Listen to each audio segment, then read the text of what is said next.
Hoy, mejor dicho, ayer se puso en marcha el nuevo, la Autoridad Nacional del Ambiente pasó a ser el Ministerio de Medio Ambiente de Panamá.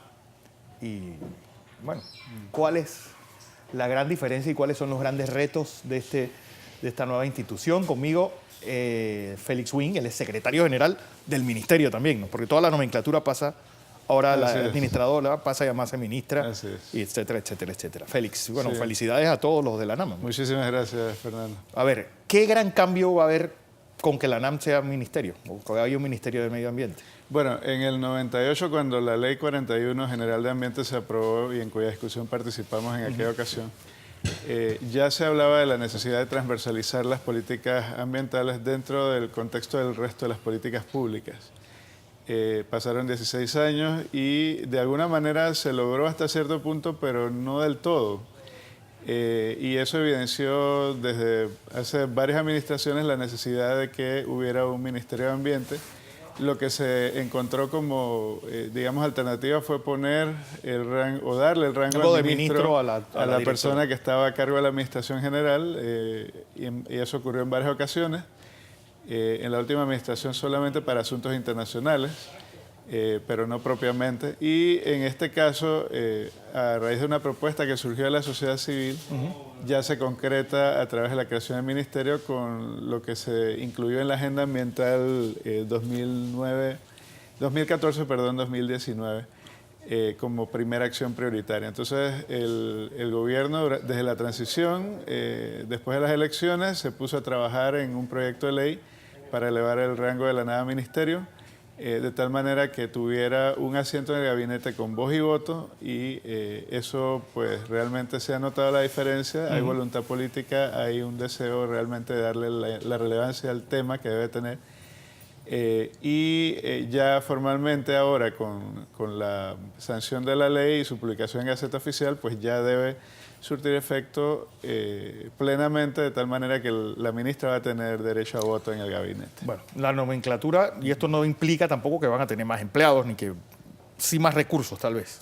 Sí, de hecho el señor presidente se comprometió en el día de ayer a dotar a la NAM de los recursos suficientes para hacer su trabajo y fortalecer el cuerpo de guardaparques, que es, digamos, el corazón de la institución. Claro.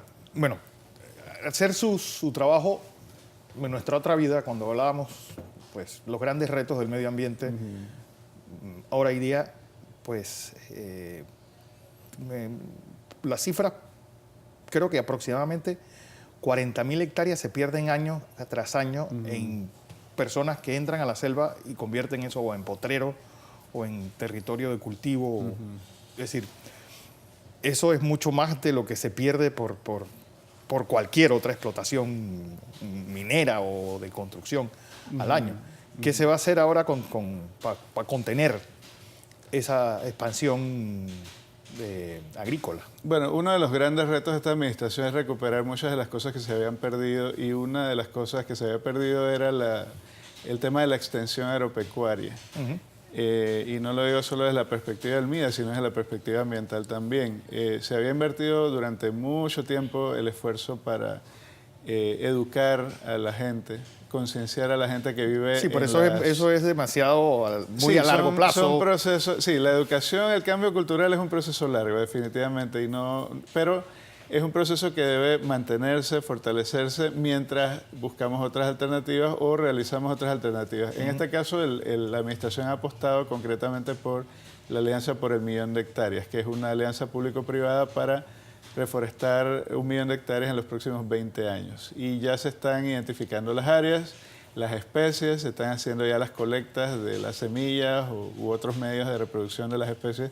Se están fortaleciendo los viveros que se habían perdido, realmente los viveros en la institución, para poder tener la cantidad de plantones necesarios para empezar a reforestar. Y la idea es que sea una reforestación bien organizada, es decir, que no solamente sea ir a plantar árboles, sino que se seleccionen bien las áreas. ¿Qué árboles? Las áreas a recuperar, sobre todo, porque el énfasis de esta alianza va a ser recuperar áreas degradadas como bosques de galería. Por ejemplo, un sitio identificado cuál puede ser? Bueno, una de las cuencas prioritarias es la del río La Villa, que como toda la ciudadanía sabe, pues ha sido Sí, el área el escenario de serios problemas ambientales. Y parte de eso se debe a que en la actividad agrícola no se han dejado los bosques de galería, que son 100 metros a ambos lados de las riberas del río. Eso hay que recuperarlo. De hecho, por ley eso debió protegerse. 100 metros a ambos lados A de la ambos ribera lados. del río. Así es. Y Es eso decir, el que no- tiene una finca, la mitad de la finca, por 100 metros estamos hablando de una extensión Sí, bastante amplia. Es que realmente ese es el tema. O sea, o sea, no debemos verlo desde esa perspectiva, debemos verlo desde la perspectiva de que para poder tener agua en calidad y en cantidad, necesitamos mantener la cuenca funcionando. Y para que la cuenca funcione se necesita este bosque y también mantener la cobertura boscosa en el nacimiento del río, por ejemplo. Bueno, un tema, sobre todo de lo que ha sido la depredación medioambiental, no solamente debemos verlo en lo que ha ocurrido en las áreas, también esto de la expansión agrícola, sino también en el área entre Arraiján y La Chorrera, ha sido realmente inmisericordia lo que se ha hecho para crear este boom inmobiliario de casas para gente, y no han dejado piedra sobre piedra o árbol junto a árbol. Sí, nos hemos encontrado con Porque un hay una cosa montón antes, de- Félix, que Sí, me por gustaría, favor. porque todo el mundo dice, no, es que por cada árbol que tú tumbas aquí tú tienes que sembrar 5, pero 10, nadie sabe 10 en dónde, áreas 10, rurales, sí. pero dónde los siembran, porque yo veo que todo el mundo hace eso o firma eso, pero si fuera así, Bueno, precisamente una de las quejas ha sido, bueno, ¿dónde vamos a sembrar? ¿No? Hay una serie, como parte de las compensaciones ecológicas, es decir, cuando un ecosistema se destruye irremediablemente, se debe plantar efectivamente en áreas rurales 10 árboles por cada árbol que se tala. pero ¿dónde los siembran? Y lo que se está haciendo ahora con esta alianza es precisamente canalizar todas esas obligaciones de compensación a áreas que se deben recuperar. Hay áreas protegidas, o zonas de amortiguamiento, cuencas hidrográficas donde se puede plantar, y se está haciendo pues este esfuerzo de identificar las áreas correctamente. El tema entre Arraiján y Chorrera es un tema de particular preocupación, toda vez que ahí se aprobaron muchos estudios de impacto ambiental que aparentemente fueron mal categorizados. Debieron ser categoría 2, en algunos casos incluso puede ser que categoría 3. Categoría 2, Y no categoría 3, ¿qué significan? 1. Los de categoría 3 son los de mayor impacto ambiental. 2, impacto medio, 1, impacto leve. Muchos de estos proyectos inmensos que se han construido en esta área que usted menciona fueron categorizados como 1 y evidentemente para cualquiera La racia fue... nunca pudieron ser categoría 1. Bueno, Barro Blanco. ¿Qué va a pasar en Barro Blanco? Ustedes ya es decir, dieron fe de que el estudio de impacto ambiental era el correcto que había presentado la empresa, que por un momento se estuvo especulando de que tal vez el estudio de impacto ambiental no era el adecuado para este proyecto tan grande. Bueno, el tema es un poco complejo. Yo, como abogado, no puedo opinar, digamos, legalmente sobre el tema, pero lo que sí puedo decir es que el proceso de diálogo se ha llevado de manera seria, tratando de tomar en cuenta las preocupaciones de todas las partes involucradas. El análisis técnico, hasta donde tengo conocimiento, que se hizo fue en base a informes emitidos en los últimos 2 años, que es lo que la ley permite, considerar cualquier irregularidad que haya ocurrido en los últimos 2 años. Y se encontró que en los últimos 2 años, en múltiples informes de seguimiento ambiental, porque las inspecciones se hacían con cierta regularidad, Sí. se habían detectado anomalías, pero no se había tomado ninguna medida. Y ahí es donde la ANAM procedió a suspender provisionalmente y abrir una investigación. Y esa investigación está en curso en este momento. Corredor biológico mesoamericano, ¿cómo se compensa eso con ese gran puerto que se está haciendo en Donoso? Sí. Bueno, el tema de esa concesión minera, pues desde que estábamos en el lado de sociedad civil, ha sido objeto de preocupación. Pero esa concesión se dio en el año 97. Mireya Endara no era en ese momento INRENARE pasando a la ANAM. Sí, ella estaba en el INRENARE como subdirectora general en ese momento, probablemente.